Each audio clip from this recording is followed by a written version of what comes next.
Okay, so welcome everybody. This is we're working with Pathwork lecture. I think it's 175 in uh, uh, on pathwork.org, and it's the number of the lecture. But in this little book that's called The Pathwork of Self-Transformation, that's a Kindle edition that I'm reading from. The lectures are a little edited for clarity. They flow a little, and these are the lectures that are kind of the major sort of foundational lectures of the Pathwork. So we've been going through this book, and so we're at this lecture called Consciousness, Fascination with Creation. And there's a little editor's comment before the lecture starts. It says, in addition to presenting to us the universal laws governing positive creation with consciousness, the guide also explains how negative creation came into existence. The allegory of the fall of the angels is here expressed in terms accessible to the modern mind. To put our resources into the service of positive creation by recapturing our original God consciousness is our goal, and the guide in this lecture points out the steps to be taken for its recovery. So it's been a while since I've read this one, so let's just dive in and see what it says, and I'll see if I can make some sense of it. So, greetings, all my friends here who receive tangible blessings in the form of energy currents containing consciousness and strength. So I don't know if you've ever felt these kind of downloads of tangible blessings that are like energy currents. The guide also talks about sometimes, the angelic qualities and, emanations and energies that can come to us. And they contain, like a presence, a consciousness, a quality, and strength, and they flow towards you and permeate you. They are a reality that can be perceived as your own consciousness grows and ventures forth. I would like to talk about aspects of consciousness and its significance in the scheme of creation. Creation is indeed a result of consciousness, and not as generally assumed the other way around. Nothing can exist unless it occurs first in consciousness. It makes no difference whether the source is the universe or the individualized self. Whether your consciousness perceives, creates, and formulates something important, world forming, or just a passing insignificant attitude, the principle is the same. You need to understand the tremendous significance of your conscious creations. Your disconnection from them causes real suffering. No suffering is as acute as the one that is felt when you do not know that you have created what you experience. This applies to a lesser extent even to positive experiences. For if you do not know that you have created your experiences, you will always feel helpless in the hands of a power you cannot comprehend. This power is truly your own consciousness, my friend. So, this is always a very challenging kind of place. And so let's continue to see how this lecture works through, because it's so easy to, twist this understanding of self-responsibility and self-creation into a kind of, self-control. Like it doesn't mean that we're in control of anything. It doesn't mean that, we, are, you know, sort of intentionally to blame, or that it's our fault. So, it's like it's always tricky on that subject. And each lecture kind of he addresses it, and then he talks about it in larger context so that we can hopefully understand it. So he says, knowing, feeling, and willing are tools of creative consciousness. Now let us understand a little better some of the most outstanding attributes of consciousness. Consciousness is not only the power to think, to discriminate, and to choose. That is obvious. It is not only the power to know, to perceive, and to feel. It is also the ability to will. Willing is a very important aspect of consciousness. And whether you will with awareness or whether you disconnect from your will makes no difference. Your will is an aspect of your consciousness and hence what you continually create. And this is where, again, we think we will just the opposite, with all our might, and then we keep, creating things that we think, we don't want. And so it's kind of confusing. But willing is the whole will thing is a very deep subject, and there are many lectures on that. But it says here, willing is an ongoing process, just as knowing and feeling are. Where consciousness exists, knowing, feeling, and willing always exist as well. Often a number of contradictory will currents short circuit on the surface, manifesting as a lack of awareness or numbness. Consciousness is diminished on the surface but continues below the surface. Its products manifest as tangible life experiences, and you feel at a loss, believing what life brings is totally independent from your own willing and knowing. Any path of genuine development must bring all the confused and contradictory desires, beliefs, and inner knowing to the surface, so that the life circumstances appear in their true light as the creation of the self. So here he's kind of bringing in the idea that, like our self is kind of not aligned in one direction, around feeling, knowing, and willing. And so there are, many contradictory desires, beliefs, and knowing that are, kind of conflicting and contradictory. And that's a part of what we're dealing with. But if we can recognize, like these different currents inside of us, this awareness gives you the power to recreate. So willing, determining, formulating, knowing, and perceiving are all, I think that should be tools of your creative consciousness. Humanity can be divided into those who know this and use these tools deliberately, creatively, and constructively, and those who are unaware of it and are constantly creating destruction without ever knowing it. Humans are the first entities in the upward evolutionary scale who can deliberately create with their consciousness. You, my friends, who search for your true identity, must come to experience your power to create, and specifically how you have created whatever you have or do not have now. You can then see how fighting against your own creations augments the pain and tension in your being. So this is part of, one of the tricky parts of this is like, it's our kind of nature to see, and fight against our negative creations, but doing that just creates more pain and tension.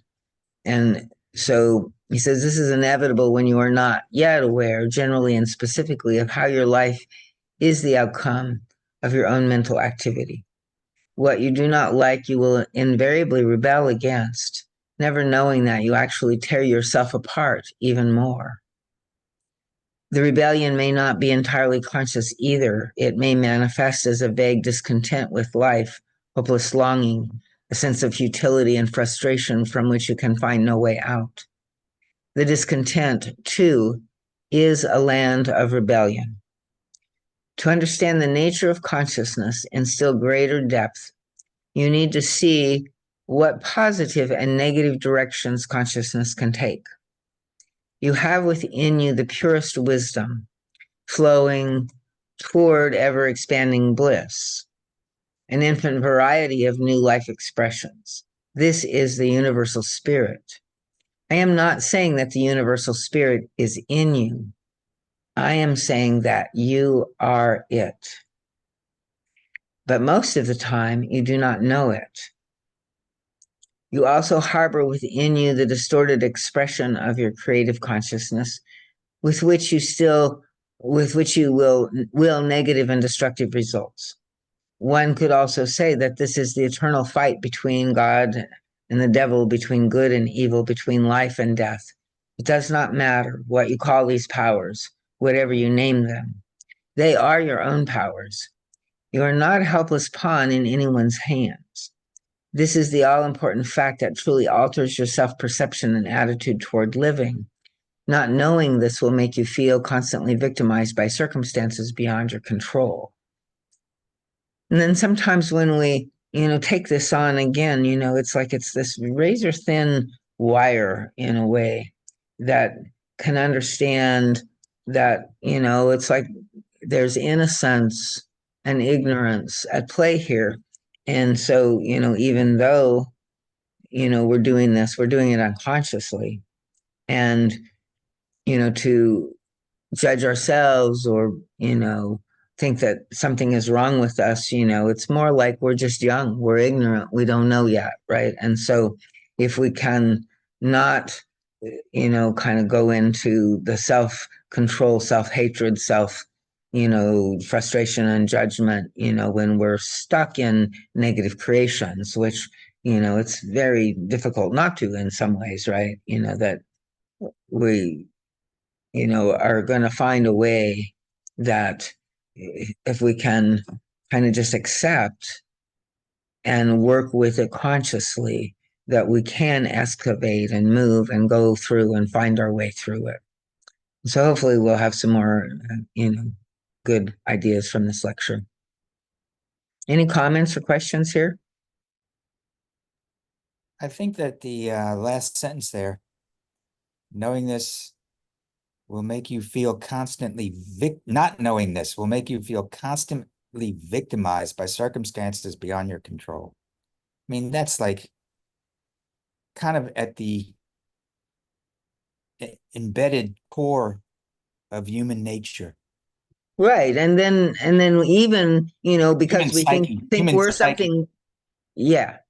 Yeah. And then, like there's this way that we think we're supposed to control ourselves, and so then we become victims of our inability to control ourselves, right? And we feel victimized by ourselves then in that. And so, it's like it's a really sticky wicket that, is it's like there's deep truth in this, and it is the key to freedom, like you said, like we really are not victims, but in some level I think we have to understand that the part of us that feels the pain of this, when we say don't be a victim, there's a kind of cutting off and lack of compassion and, sort of judgment of the feelings of difficulty. And so, I think again, we don't want to be sort of lust in victimization because it's a very helpless place. But if we can also realize when we're feeling the pain of those feelings and the pain of injustice and the pain of, not being able to understand, and find our way out of difficult creations, that, it's really important that we really recognize the whole picture. And how, to me, again, it just tells us that whatever we're dealing with on that level, it is the major theme of our evolution in this lifetime, right? And so kind of like recognizing, well, it might take a lifetime to work through. Don't be disappointed in yourself until the end is over, because it's a big assignment and it's a difficult assignment. And so we just have to kind of keep, you know, feeling the feelings, but not losing ourselves completely in them and identifying completely with them. And Yeah, then, it occurs to me that just actually noticing when you've been triggered into victimhood is a big step in the equation. I mean, then you can say to yourself, oh, I feel like a victim right now. Why do I feel like a victim? What has fallen upon me, or what have I done to trigger my victimhood? You know? right. And depending on our histories and our stories and stuff like that, it's like, yeah, but it's like it's bringing into consciousness. And it's like even like in some ways, like the guide says, we're not really victims. But I think some people also mistranslate that into saying that, everybody else is, like it's never a co-creation, right? And there are circumstances, and there are, parts of things, like even like feeling victimized by the politics of today, right? It's like, and it's like, so we're somehow creating that, we're somehow witnessing that, we're somehow participating in that. So, it's I guess there for us in some ways, right? Or we wouldn't be involved in it in any way personally. But it's also like, there to bring up, the negative feelings and the difficulties. And it's kind of like, if we don't bring it up out of the shadow, out of the unconscious, we just don't even know it's there. And then sometimes when we get lost in it, it just seems like that's all there is. And that, is a dark night, a deep journey into and through. But hopefully, if we can, kind of keep realizing, that what we're experiencing is kind of like an ancient spell, an old image, and like, in the old fairy tales, the witch put a spell over us, and we're lost in this, kind of pain body. We're lost in this, uh, state of consciousness that, is experiencing things in a certain way. But it's like coming out of this, place where we've been wounded, and we're carrying this, soul dent, and it's activated all of that. And so when we can feel how triggered we are, like, that can be a kind of wake up call to just say, yeah, there's something deeper alive in me. I need to not approach it from my moralizing egoic self, right? I need to be with my feelings. I need to, like pay attention to all of my feelings, kind of like Rumi says that we're a guest house, and these are, a crowd of strangers that came maybe to, upset all our furniture and, wipe our spaces clean. But they're also gifts from beyond. There's something there, and we can't control it anyway, right?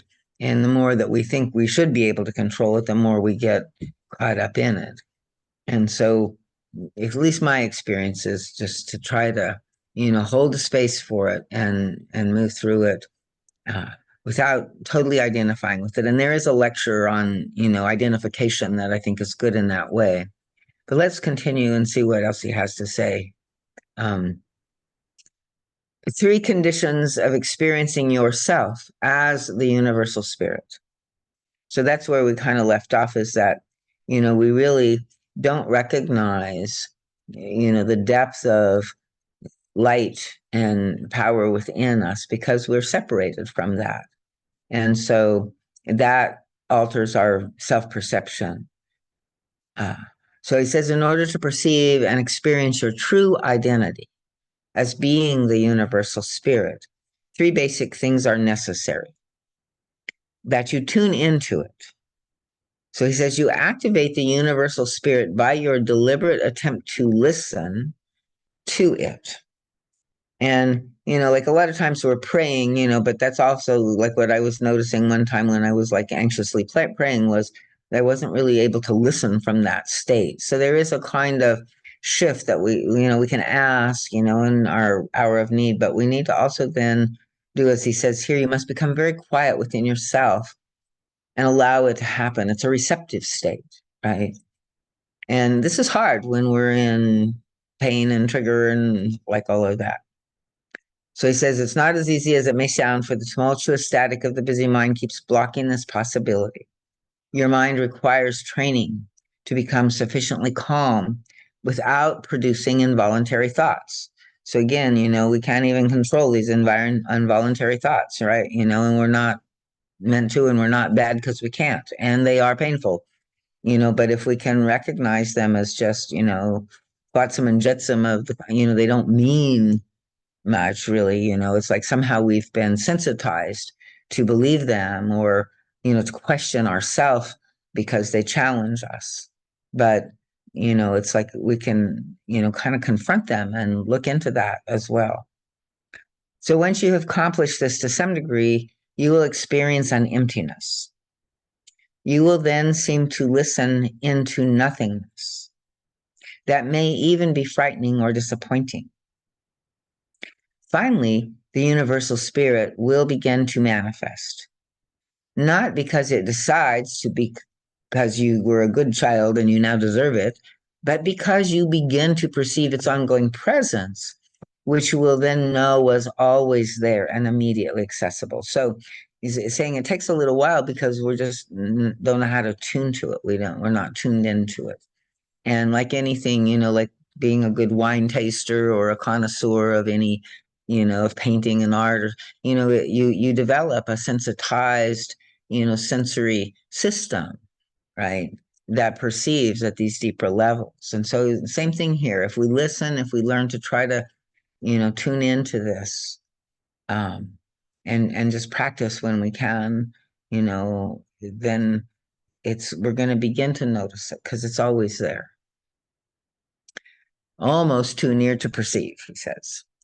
The first manifestations may not come to you as a direct voice, a direct inner knowing, but through detours, through other mouths, or as apparently coincidental ideas that suddenly occur to you. If you are alert and sensitive, attuned to reality, you will know that these are the first signs of establishing contact with the universal self. So they come to us in signs in the world too, and, twists of fate. And, that's why I kind of assume that even when it's, like some shaking or difficulty, that it's also coming from this universal self in some way. Later, the emptiness will prove to be a tremendous fullness, impossible to express in words. Its immediacy also hinders you from perceiving the universal spirit's constant presence. The immediacy is, of course, wonderful when you discover that you harbor this presence within yourself at all times. It will fill you with safety, with strength, with the knowledge that you never need to feel inadequate and helpless again. For the source of all life supplies you with every smallest detail of living that is important to you. And if it's not, then it's maybe less important than we think in some way, right? But it's like in some ways we are given, not always everything we want, but somehow what we need, and if we can tune in, to the moment, and instead of, judging from the past or the future, or, from looking around us at everything else, but just really feel into this present moment. That's where this experience lies, this unitive experience of our oneness with this consciousness, with this pure awareness, with this being that, is the universal spirit that is us. And so I don't know if you can try this, but Eckhart Tolle, I think, works a lot with this on the power of now and some of that. And so there's like, first of all, we have to kind of come into that present moment, right? And most of the time, for me, this helped me a lot with my ADHD because I was never good at counting breaths or, focusing for very long on meditation. I'm still not. But I can, in each moment, in any given moment, bring myself into the present by coming to my sensory experience. And the closest one is our breath, within us, right? It's always there. It's right, and so we can, stop thinking if we start feeling the experience of breathing in this moment now. So try that for a second and just, get, it's like there's a way that our ego rebels a little bit, and it's difficult sometimes to stay with it for a while until we calm down. But there's this beautiful just being, and especially if you can look out, beautiful view or trees or nature, you can feel just this, awareness, pure awareness that is who you really are. It doesn't have judgment. It doesn't have reaction. It's aware of judgment. It's aware of reaction. It's the space in which, all of things are unfolding. And sometimes, when we can step back and just be present to our own immediate ongoing experience, we get in touch. So says, it supplies safety, strength, and knowledge that you never need to feel inadequate and helpless again, for the source of all life supplies you with every smallest detail of living that is important to you. This inner source fills you with rich feelings. And, again, it's amazing because we think we have to have all this drama and story, but the richest, deepest feelings are these mystical feelings of communion and oneness with, nature, with the moment, with our loved ones, that kind of thing, right? And that's really what we're longing for. And, it's difficult with other people, so we have to practice with nature. Nature is, able to hold that space much better than other humans and help us find it and get there. And we can also, hold a space for us of pure awareness of our sensory experience in our body. So kind of like what you were talking about, Frank, where, we just go and feel our feelings, and be aware uh, as they're arising in us and, feel and be with them, kind of being the container, the uh, uh, consciousness. And, I like myself, to just let my consciousness say to whatever's going on in me, hi, I see you. It's kind of like this acknowledgement that consciousness is present and aware. And usually makes the kind of, human animal self of me relax a little more. Oh, somebody's in charge. Okay. And so, he says it, can stimulate and calm. And this is true, I've experienced too, that, like in sitting in that emptiness, even in the moment of difficulty and just being present to it, if we can be there, it often inspires, or some thought comes out of the blue that, says, say this or something, or, you just think something to try, and you offer it from a place of sort of your observer, from your universal presence, consciousness, right? You're not personally engaged anymore. You're just, offering something that's coming through you to you to, send on to the situation to see if it helps, right? And, oftentimes it's very useful, right? So we can become instruments in that way of this universal spirit uh, in all of our situations of living. But it does require us to, get out of our reactions and our stories and our defenses and our, all of the history that we carry and the, trauma that we're working through. So, any questions here? Comments?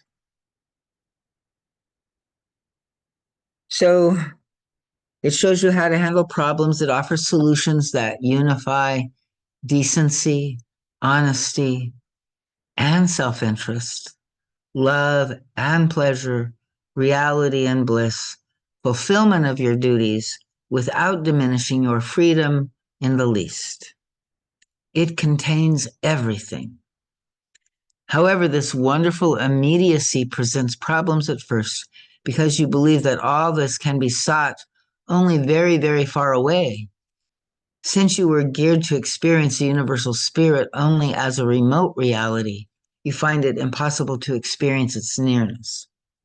So, and then the second condition, it is necessary to fully experience and comprehend the negative part of your consciousness that has become destructive.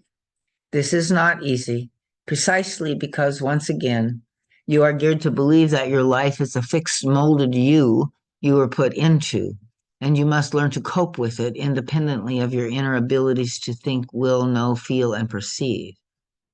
If you can now appreciate, as you can now appreciate, it requires a great deal of honesty, discipline, and effort to overcome resistance, to make this all important switch in your entire approach to life, from feeling helpless to seeing life as your own creation in all respects.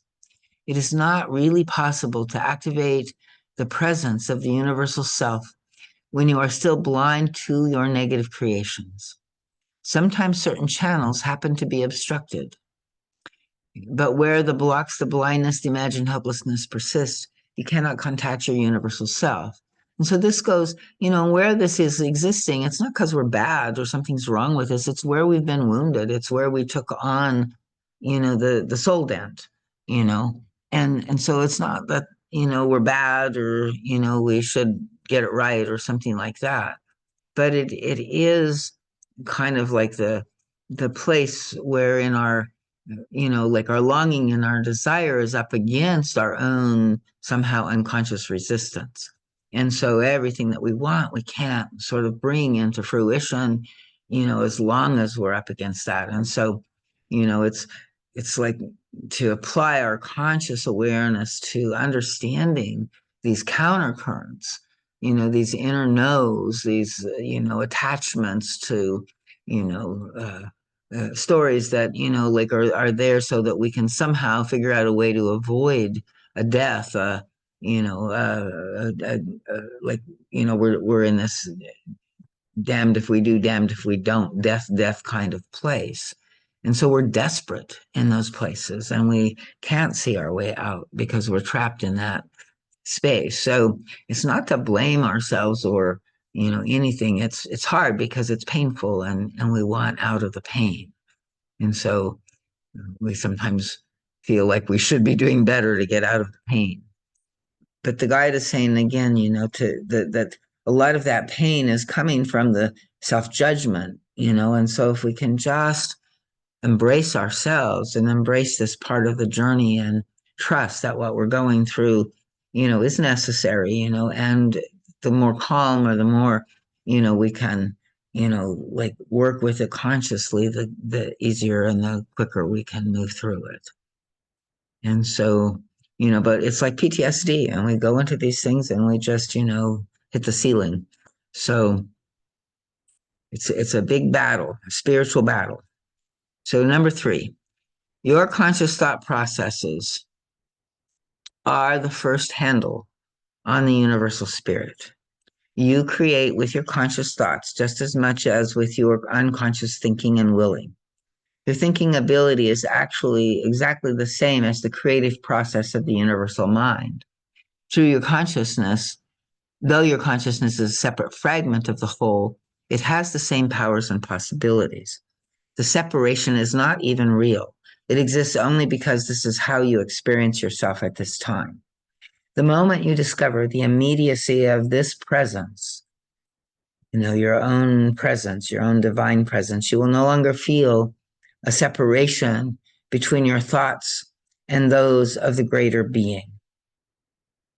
So again, coming in, like this practice of just coming into the present moment, coming in and feeling, activating this sense of being present to the present, actually, begins to help us merge and connect with the thoughts of the greater being.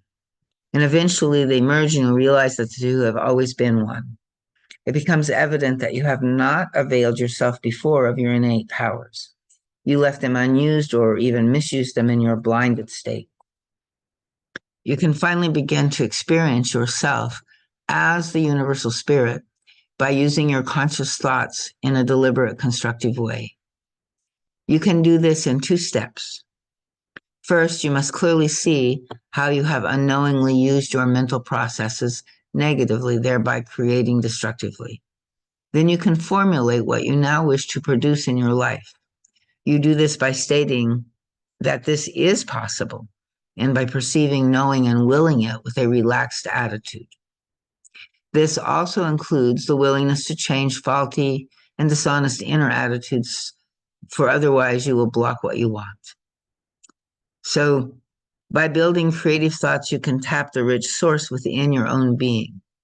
You begin with conscious thinking, which requires focusing attention on your thinking processes, observing how you use them, how they create both what you do have and do not have.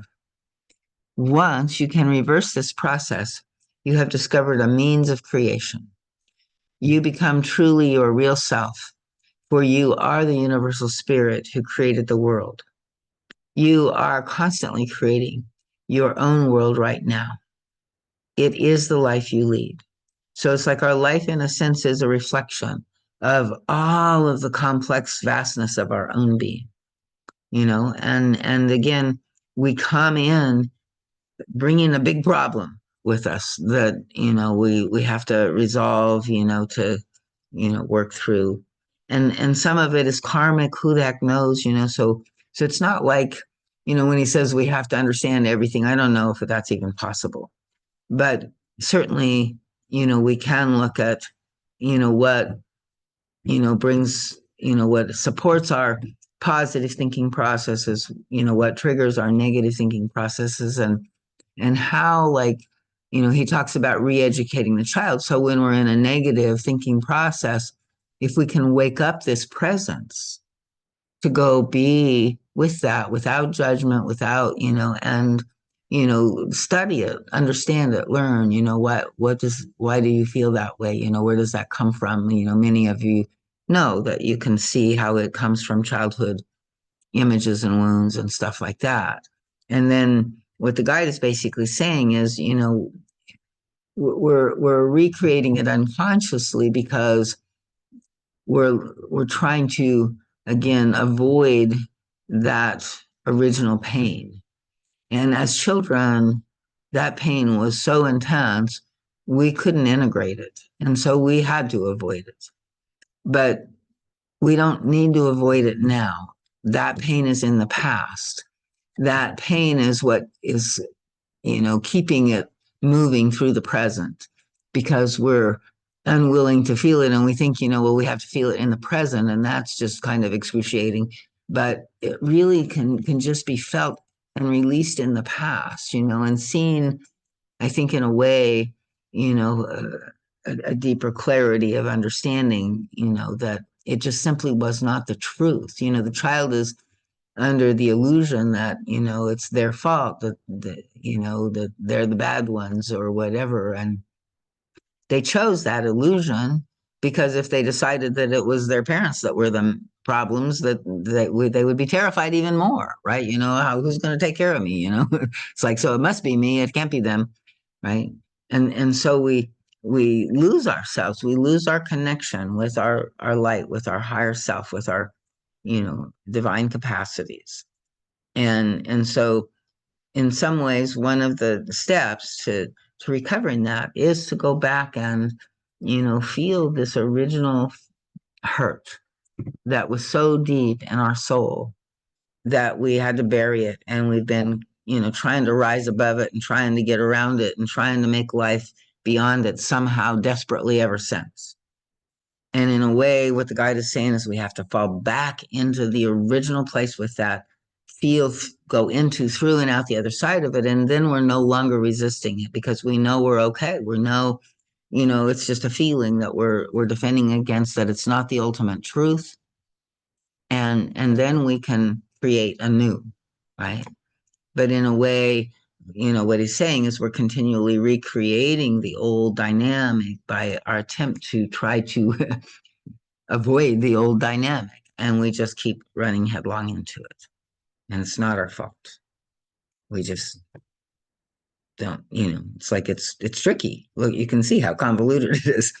Sometimes I say, God, couldn't you have made it more clear and simple? This is so. Well, Any, yeah, that go ahead. for you are the universal spirit who created the world. I mean, that's such a ginormous, ginormous statement right there, When I mean, speaking from personal experience, I feel like a drop of water in the ginormous ocean that's not even visible, Right, you right. know? And I agree, and this is where I think, like there's a sort of truth, like from our human self, our ego, our little, we're all children, we're all little ants, we're drops of water, like and I think like there's a kind of beautiful humility in that we're equal to everything else, and there's all kinds of other stuff here, and like, so there's a truth to that, but I think it is like that we also have to begin now shifting consciousness in a way that, we're understanding it with quantum physics and most everything else, that really, if you can imagine who you really are now, it's not just a little you down here on earth. because that's not who you really are. You're like, that's a projection of some of your divine qualities and some of the world's, dark qualities. And you're here in a 50-50 world doing this dance to try to transform, right? And it's like it's a kind of 50-50 deal, because that focuses your attention on having to work on this particular problem.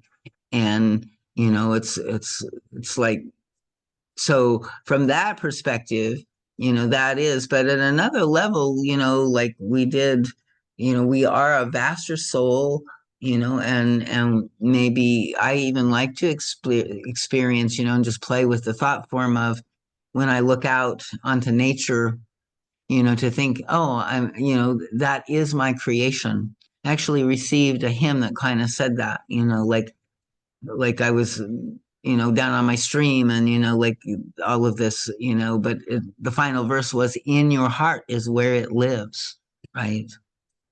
So there's a sense, in a way, that, you know, we are these vast creative beings, and we're not in touch with that so much. But I think more and more this path helps us see and imagine that, because I think where we're going, I don't know how soon in the future it will be, but where we're going is to own, our divinity, right? To much more embody that divinity here on earth. And it's almost like we continue to incarnate through our whole life more and more of our soul. And the more that we can, unravel some of the difficulties and clear, the more of the light can come in. Anybody else want to throw in 2 cents worth here? Who else is on with us? Lori is, yeah. Yeah, Lori, say Uh, something. I had to pause my video because my back, I have to keep moving, and getting over a back injury. Yeah. Um, I hear, like, I agree, it's hard. The vastness is really hard. And sometimes I think I can grasp a moment of it. Like, I can look at a tree trunk and see the intricacies of the trunk in the now moment, that it's not a tree. It's just, there is no end between me and the intricacies of the bark. Uh-huh. Only, the only thing that is different is the molecular changes between me and the bark. Like that, I can grasp that. But I still, when I'm triggered, can't help but have to get through that wave of thought that has no interest in looking at the bark and only wants to believe the victim story. Like, Yep. Yep. Yeah. I mean, I like Eckhart Tolle. He talks about, he uses the term pain body, and it's not a Pathwork term, but it kind of makes sense to me, because he says, these are the past wounds, and hurts that we've experienced that have accumulated. And he says that, in a way, they're entities in their own right. It's like, and so then they become possessing entities in those instances of trigger. So they really are forces of, energy inside of us that have their own being and their own consciousness and their own, story and their own reality.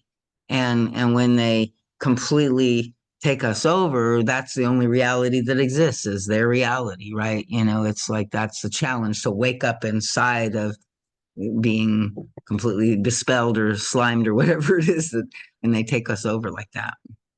yeah. And I think the more, I mean, with your help, the more work I do, the more I can take some space to recognize it and go, oh, okay, I gotcha. You need to be felt and experienced. Yeah, like you said, you're just a guest, and I have to. Yeah. And to awaken our compassion, like it's a suffering being that we could, that needs our help, right?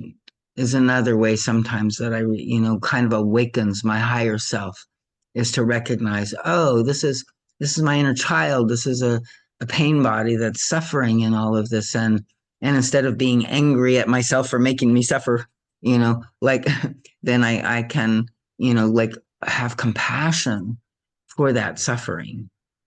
And that, brings a kind of calming and opening to, allow in maybe something else besides the story, or, maybe a moment where I can seek truth, in that and do some re-education. But if nothing else, it's like, you know, just to, see how painful that story is, that you're completely identified with, and say, oh my goodness, you know, that's a tough one, right? And just hold that space, and until we can kind of like find a way to question it. Is that the only way to look at this? Is that the only possibility? So, self observation and purification on 3 levels. Paying attention to your inner processes will reveal that much of what you thought was unconscious is not really hidden at all. Observe this especially when you find yourself in a disturbing situation. See how you take so much for granted that you gloss over your most obvious attitudes, exactly those that will give you clues to understand how your creative power works. Although in this case, of course, they are inverted, manifesting negatively. Considering every detail of the situation, turning your attention to a fresh approach will bring you the insight you had been lacking so far.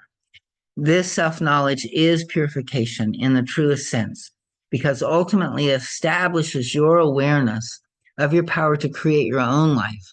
Discovering how you have created destructively is never a really bad experience, for it becomes immediately obvious that you also have the power to create beautiful life experiences for yourself. You become immediately aware of your own eternal nature with its infinite power to expand. So you see, my friends, we're dealing here with 3 levels. All of them must become accessible. So I'm going to back up a little, like where we discover how we've created destructively. It's like it is when we can shift into like welcoming that discovery, right? Instead of, feeling like judgmental for ourselves for doing it, right? And again, that's that idealized self-image kind of piece that comes in there as well and makes it a more complex circumstance. So, like we often are all of a sudden become aware, of where we have these destructive feelings or these destructive thoughts. And then right on the heels of that, some kind of moralizing, entity comes in and tells us how terrible we are for having such a destructive thought, and now we're like spinning in this vicious circle that, is like we're lost in it. And so, to again kind of keep stepping back, because oftentimes we are in a kind of compound destructive thought situation. And when we start realizing that now we're attacking our own self for being destructive, right? Then that also can be a wake up call that says, like, okay, that's where we're only adding, and spinning the wheel here. Does that make sense? So discovering how you created destructively is never a really bad experience, for it becomes immediately obvious that you also have the power to create beautiful life experience for yourself. And so sometimes we don't, I mean, he says it's immediately obvious, and in some ways it is, but sometimes we have to kind of seek for it, like, okay, I've got this story, this is what, like the emotions believe, about, what could be a different truth, and how could I, respond differently, right? What's the deeper underlying truth outside of this kind of, it's almost like a psychotic, episode of living in our pain spaces. So you become immediately aware of your eternal nature with its infinite power to expand. And so, sometimes, I think we do become aware once we really get, oh, there's my, that's how I'm creating, because I see clearly that negativity. like that can help us because we recognize, oh, well, that's what's causing it, right? And when we have the key, it's like we may not know immediately how to uncause it, but at least we have the key. And so in that way, I think he's also saying that, it kind of helps us open to our infinite power to expand. So you see, my friends, we are dealing here with 3 levels. All of them must become accessible. They are all equally difficult to perceive. It would be an error to believe that your everyday thought processes are easier to perceive than either your destructive will or your divine nature with its endless power and wisdom. They are all equally near and seem far only because your vision is turned away from them. Both the willful destructiveness and the great creative spirit you really are unconscious, only because you do not give their existence the benefit of the doubt as a first step toward discovering them. Practically the same is the case with your daily mental activity, which goes on unobserved without critical evaluation. So you are completely unaware of how your thoughts continue to run in unproductive negative channels. Sometimes I think, like those of us that have like really terrible, negative rumination thoughts, and the people, like somehow we're really working in the throes of, trying to break that and free ourselves, from that kind of thing. Um, and and so it's like it's a big labor, but I think somehow maybe even by being plagued by those constant negativities, like it raises us up to fight them, to find an answer, to do something to go beyond them, right? So even in that way, I think they're ultimately a part of our journey to healing. um and it's them that we are healing, so they have to come into the light so we can work with them. So but it's always very difficult, and they're you know they make us hurt a lot. So he says, we don't see how the thoughts continue to run in unproductive negative channels, and nor do we see that we continue to derive a sort of satisfaction from allowing the inattention to go on. And there's different levels of that. It's like we resist it, we don't want to pay attention. There might be a certain negative pleasure in the negative thought forms, that there's a juice to that in some way. At least we get to be a royal victim, which it's better than some other things, right? And the guide said basically we needed pleasure as children, and if we didn't have pleasure, we wouldn't have survived. And so we learned to take pleasure out of our negative stories, right? And so like feeling ourselves as a victim was better than and there was a kind of resentful pleasure in that at some level, right? um and sort of righteousness, or justification. And then of course, if we're very evolved, we judge the judger, and then we're back spinning in circles. So, when you observe your negative thoughts, it is important to realize A, what they do to you, how they connect with the very results you deplore most in your life, and that you have the power to alter them and find new avenues of expression for your thoughts. These 2 realizations will make all the difference in the world, because they bring true liberation and self-finding. And coming into one's own, we speak so much about. The discovery of your true identity indeed brings glad tidings. But first you must see yourself pursuing negative thoughts and see the negative consequences of that, without self-judgment, just recognize, there's cause and effect here. And it's not, nobody's to blame and nobody should control it. But the more that we can recognize, kind of like our bodies are learning machines, it's like we naturally will recondition ourselves not to pursue those things if we consciously feel their pain. Does that make sense? So we're literally reconditioning all of this when we go in to feel these things. This First, you must see yourself pursuing the negative thoughts, see yourself brooding in the same vicious circles, see yourself almost willfully pursuing the same roundabout, narrowly confined channels of thinking and never venturing beyond them. Let us suppose that you are convinced you can experience only this or that negative manifestation in life. Once you observe the tenacity with which you take this for granted, you can ask, does it really have to be so? The moment you raise this question, it's cracking the cosmic egg, right? You begin to open a crack in the door. But being unaware that you are convinced of having only this one narrowly confined possibility makes it impossible for you to even try to imagine further alternatives.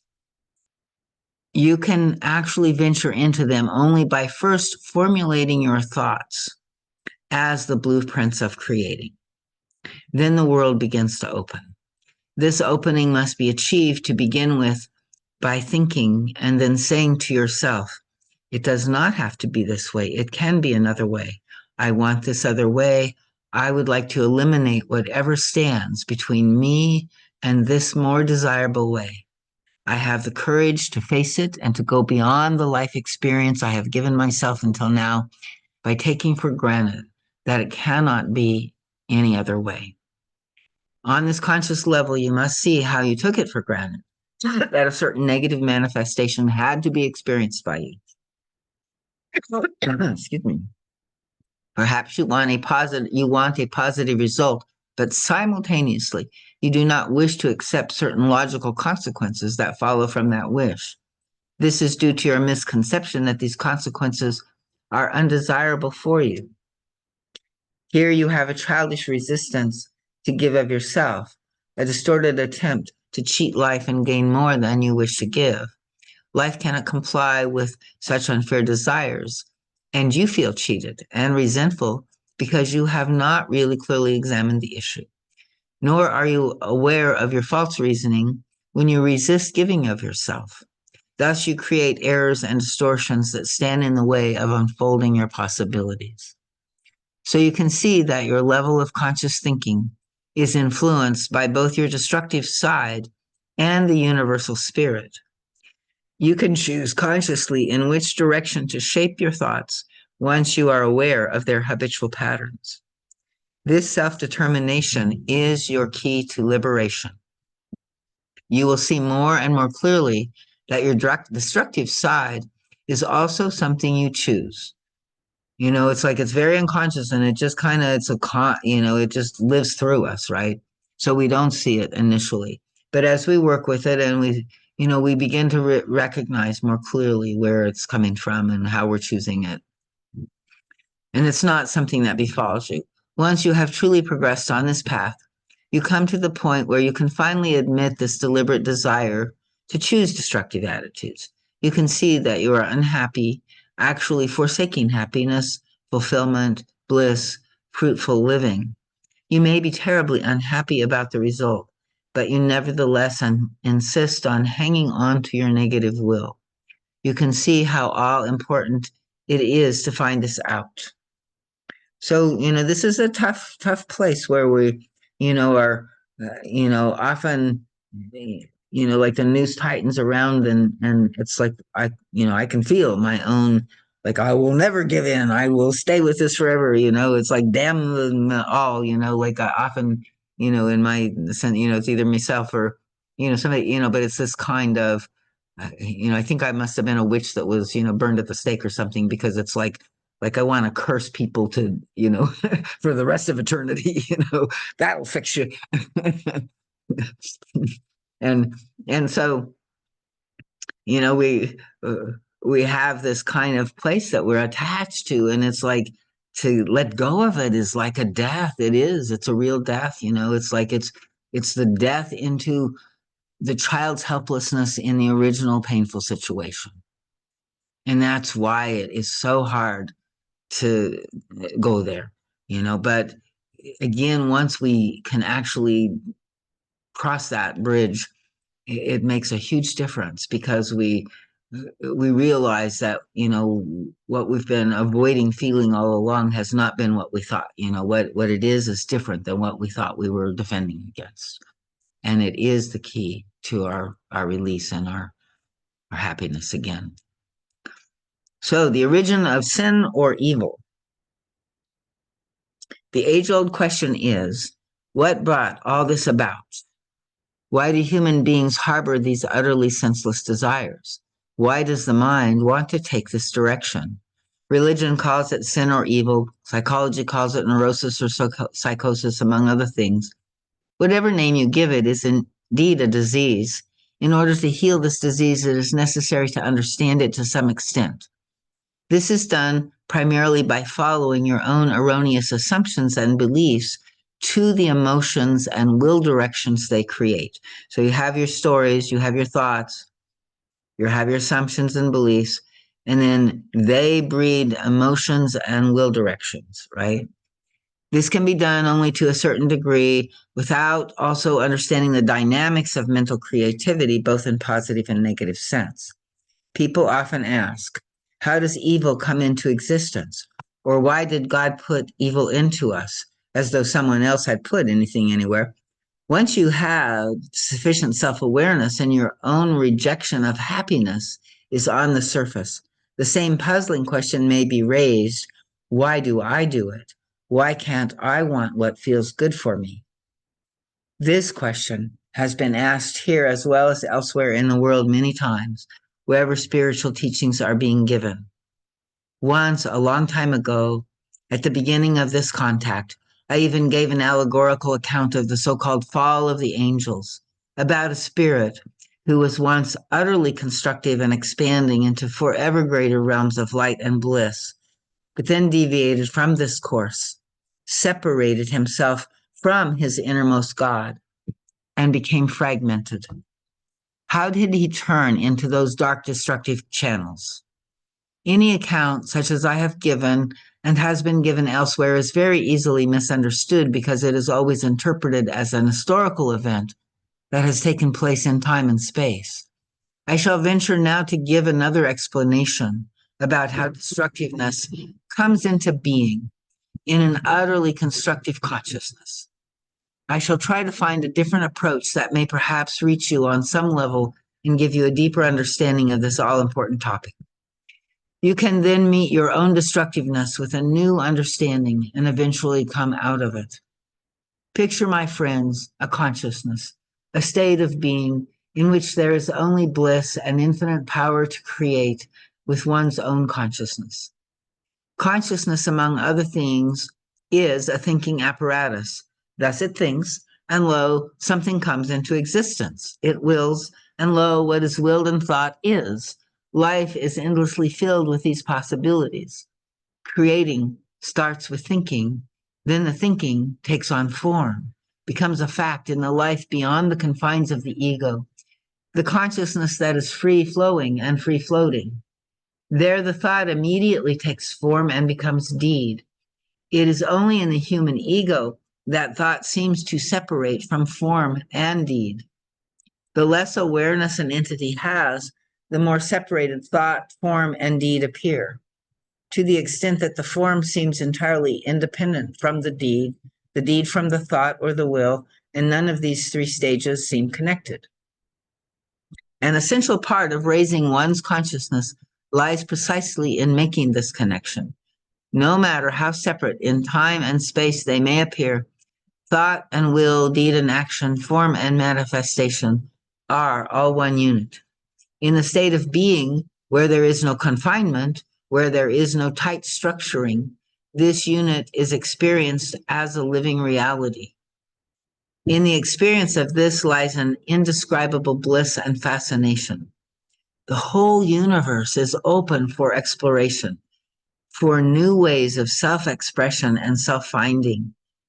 Our creator just cut, like, whoa, like we're in, Candyland, like forever giving form to forever more worlds, more experience, more effects.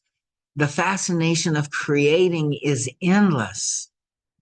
Since the possibilities are infinite, the consciousness can also explore itself by confining itself, by fragmenting itself, to see what happens, as it were. To experience itself, it contracts instead of expanding. It wants to see how it is to feel and experience darkness. Creating is pure fascination. This fascination is not eliminated simply because what is created is at first perhaps only slightly less pleasurable or blissful or brilliant. Even in that may lie a special fascination and adventure. Then the creation begins to take on a power of its own. For everything that is created has energy invested in it, and this energy is self perpetuating. It takes on its own momentum. The conscious being who has created these pathways may experiment longer and go beyond more than what is safe, because it no longer leaves itself enough power at the moment to reverse the course. Thus, the consciousness may get lost in its own momentum and be unwilling, unable to stop. That's how it feels to me when I'm lost in one of these things, unable, but it's I can feel, because even when I wake up and I walk, I'm aware, oh, I need to stop. There's a part of me that is unwilling to stop, right? It wants to stay in there. So later, it no longer sees how to stop. Creation then takes place in a negative sense until the results are so unpleasant that the conscious being seeks to get a hold on itself and counteract the movement by recalling its knowledge of what could be. At any rate, it knows there is no ultimate real danger, for whatever suffering you human beings feel is truly illusory in the ultimate sense. Once you find your true identity within, you will know it. It is all a play, a fascination, an experiment from which your real state of being can be recaptured if only you will truly try. Now, many human beings still find themselves in a state in which they do not yet want to really try. They still find fascination in the exploration of negative creation, at least to some extent. Some separated entities have never gone beyond the point where they lose the immediate awareness of who they are and their power to redirect their explorations. Others have temporarily lost this awareness, but they will find it again the moment they really want to. It is well that all of you should remember this. The momentum of creating contains incredibly powerful energies. Like, we can feel the snowball of the power when we get triggered, right? These energies have impact. They express the all-pervading creative substance, the stuff that responds to creative mind. This substance then is molded into form, event, object, state of mind, or whatever.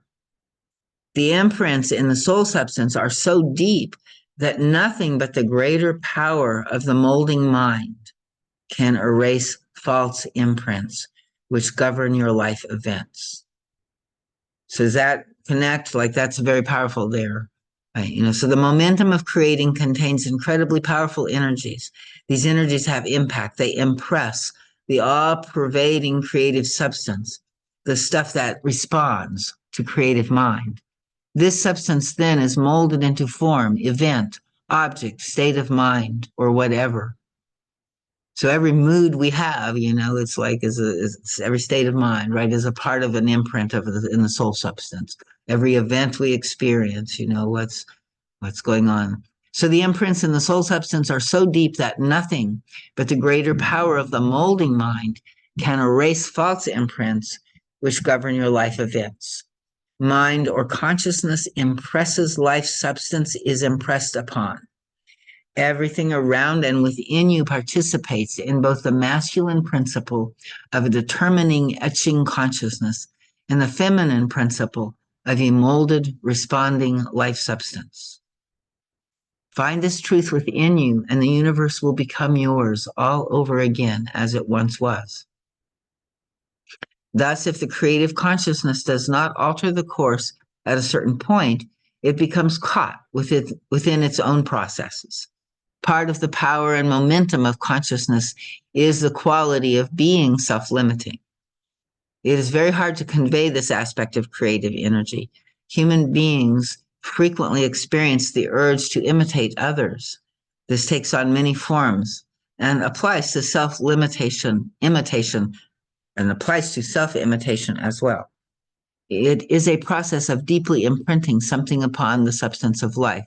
So, sometimes we can use examples, right? Or,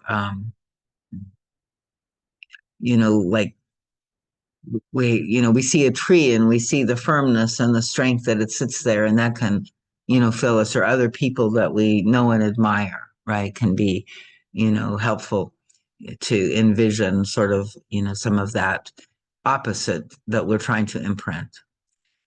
So let me give you an example of the power of imitation and creating new experiences. Many of you have experienced the strange urge you have when you see, this is a very strange example too, when you see cripples who limp, perhaps or those who have facial tic, to imitate their postural or facial aberration. Haven't you experienced the sometimes irresistible desire to imitate something that is highly undesirable for you? At the same time, there is a kind of revulsion and fear of doing this because you sense somehow that by doing it, you sense something in motion that you might imitate again and again and cannot stop doing. The power and energies of creation have this self-perpetuating effect that only consciousness, with its knowing will and determination, can alter. Creating becomes so involving and the pleasure of it so engrossing that once set in a negative direction, the pleasure continues to keep the soul in its spell until the consciousness steps in with its deliberate counterforce. Even if what is created is painful, the pleasure of creating is difficult to abandon as long as the individual ignores that positive creation is also possible. As negative creation proceeds, consciousness seems to become more and more fragmented. Not really, my friends, but your awareness cannot experience your connection with the world spirit which you are. I do not know to what extent these words can reach you, but if they can, they will prove, as you meditate and think about them, of tremendous help for you. They will help you not only to comprehend, but find the right way to eliminate the destructiveness within you. It is the power of your mind that creates the negative. This force is even stronger when it is used for the positive, because in the negative there is always conflicts, contrary longings, and will directions that weaken the force. In the constructive expanding direction, this need not be so. Once the switch is made, something will click in your mind. Your consciousness will flow into a new direction that comes more easily and naturally without the torture that negative creation always entails.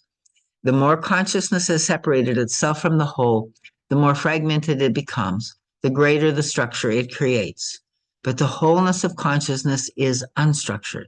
It is the state of being in all its blissfulness.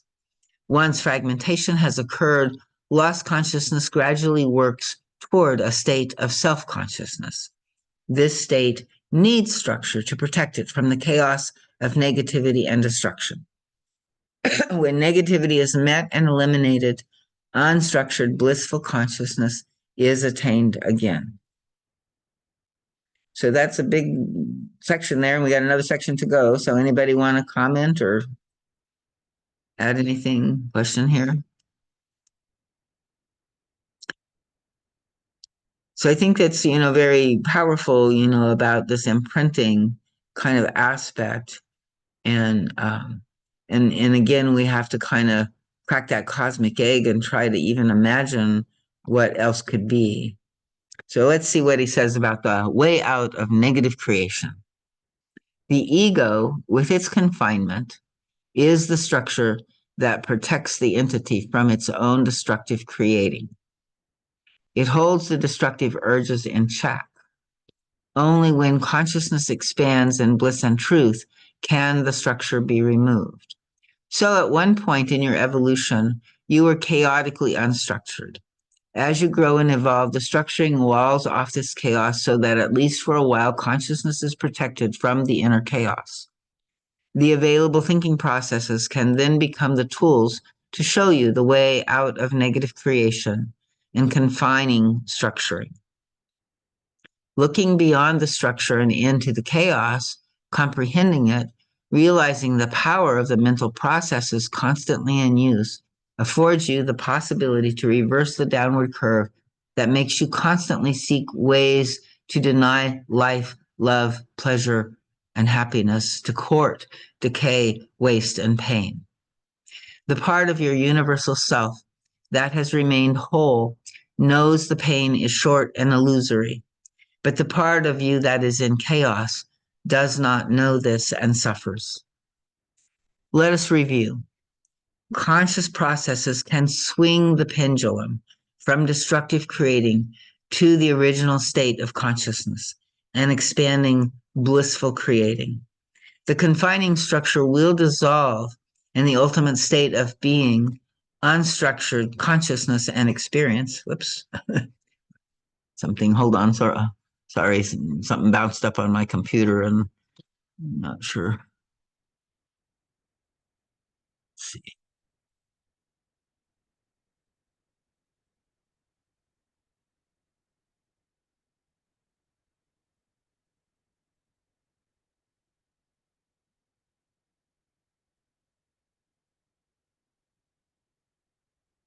I seem to have somehow shut down that. So let me get it back up if I can. My Kindle, I dropped it somehow.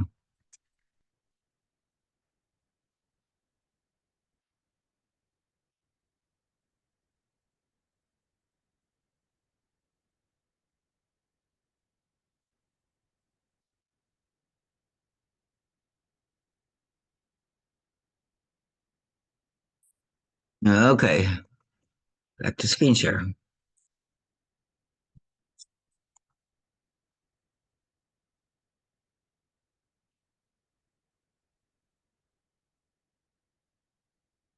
So now where was I?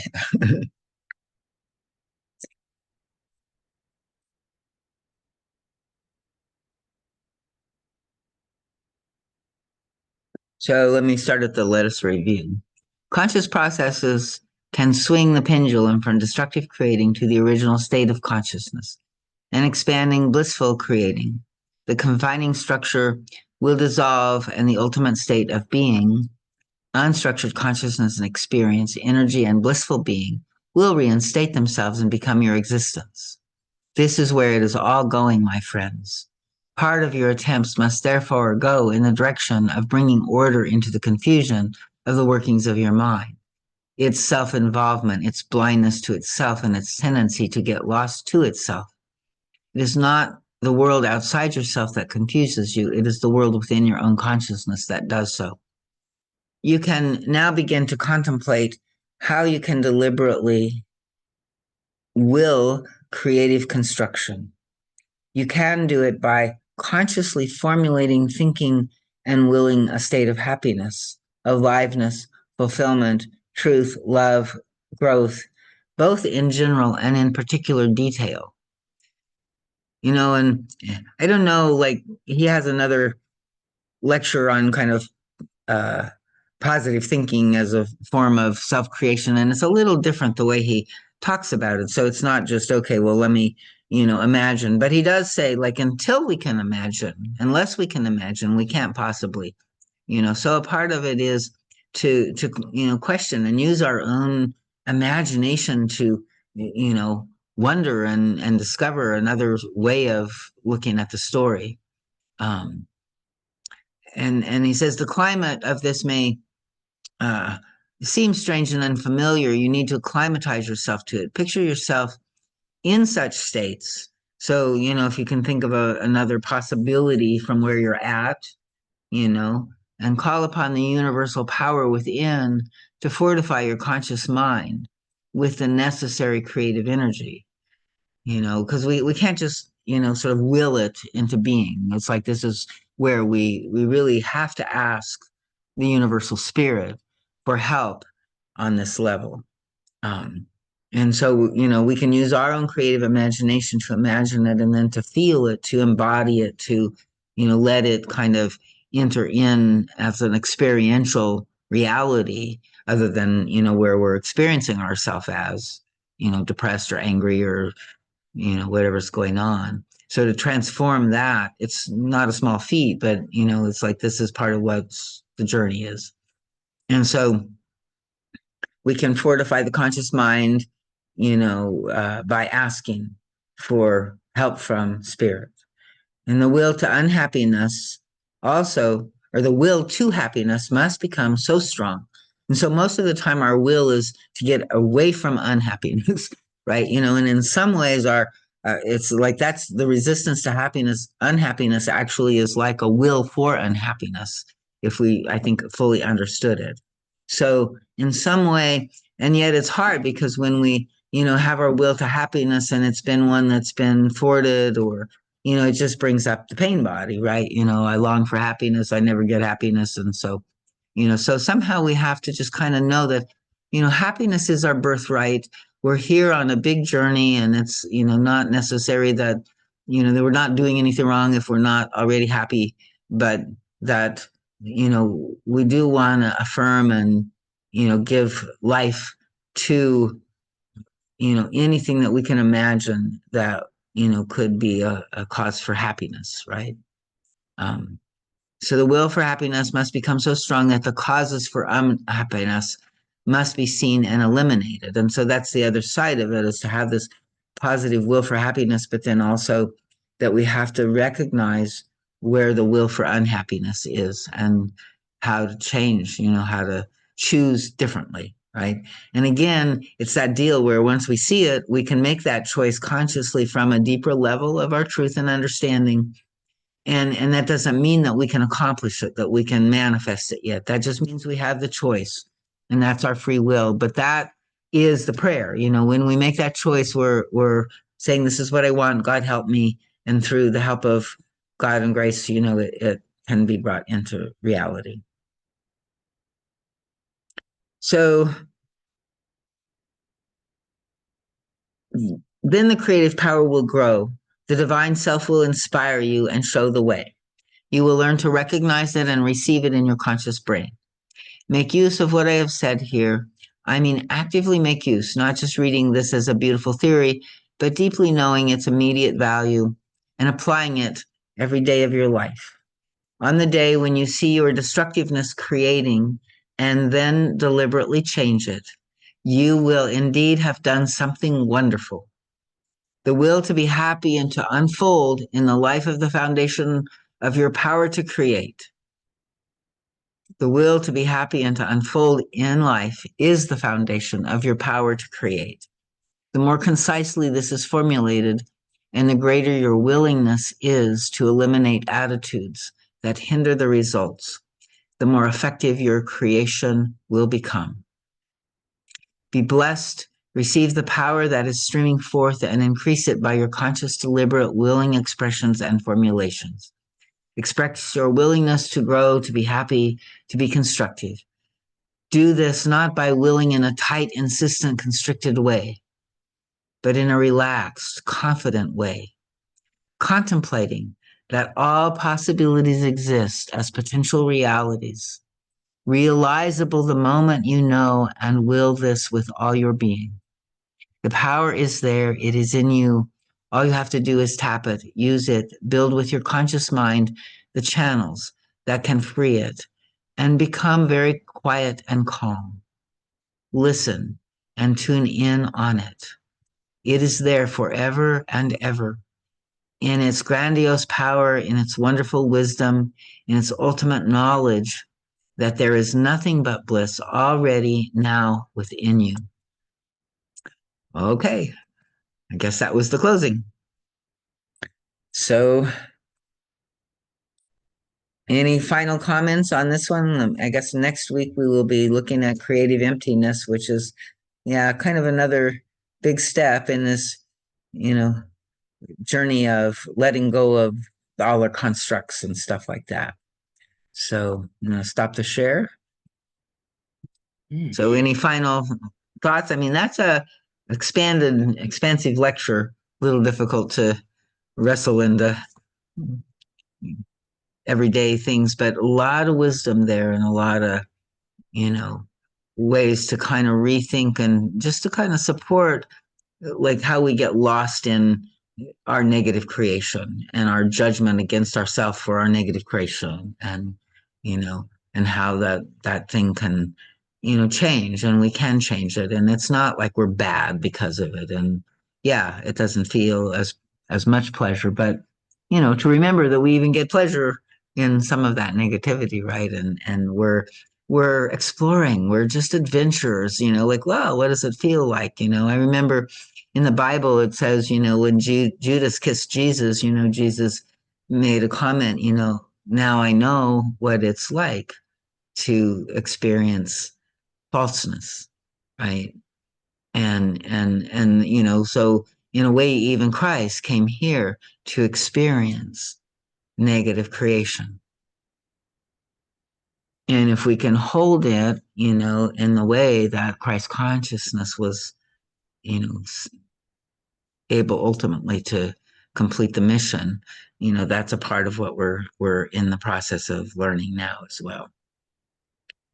So to forgive our negativity, to take responsibility and know that, it's like it's nobody, I mean, other people contribute, there's co-dynamics, other people are creating their own hell realms, you know, and then our reaction to them is creating our hell realms, right?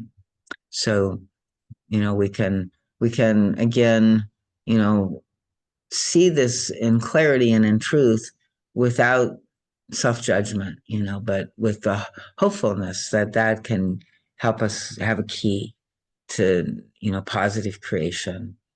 And then to remember, I think in this lecture, this, beginning where he's saying, we are this universal spirit. And he closed with, calling on and invoking and utilizing that universal spirit in our journey to help us, because we can't do it alone. And we are negatively involved, and we're not bad because of it, but we're on this journey now to bring that back into the original state of freedom and bliss that we remember. So, okay. Any final comments? That was heavy. That was a lot to digest. I'm gonna Yeah. have to go back and read that one again. Reread that one. Yeah. Yeah. Yeah. Yeah. Okay. Thank Very you, good. Colleen. Night, Thank everybody. You doing okay, Lori? She may have fallen asleep. Could be. All righty. Good night.